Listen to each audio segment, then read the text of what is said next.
I recently was reminded of this passage from Exodus 31. Here's what it says. Now the Lord spoke to Moses, saying, See, I have called by name Bezalel, the son of Uri, the son of Hur, of the tribe of Judah.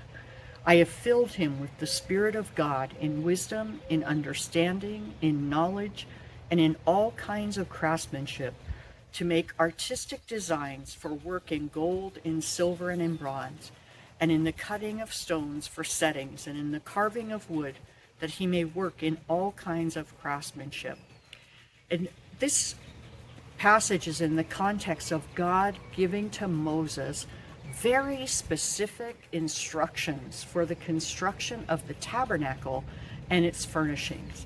And this was very ornate. There was a lot of gold work, there was a lot of silver work, there was a lot of sewing that was required for the various tapestries.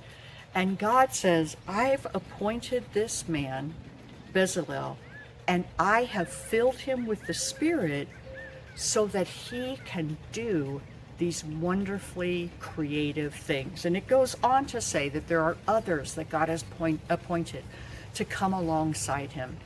You know, we make a mistake when we look at spiritual as being those who preach, who teach, who maybe are missionaries, who are in certain helping professions.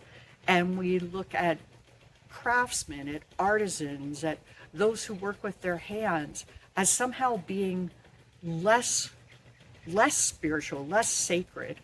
But this passage clearly tells us that God gifts craftsmen, God gifts artisans, God gives creative abilities to people to use for his glory.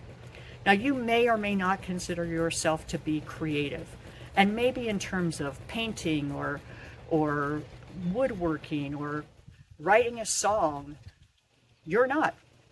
But God has given each of us creative abilities, and they are because he is a creative God and we're made in his image. So I would encourage you today, think about the gifts that you have. Think about the storytelling ability. Think about poetry. Think about art. Think about pottery, all of those things, and think, how can I use my creative gifts to glorify our creative God?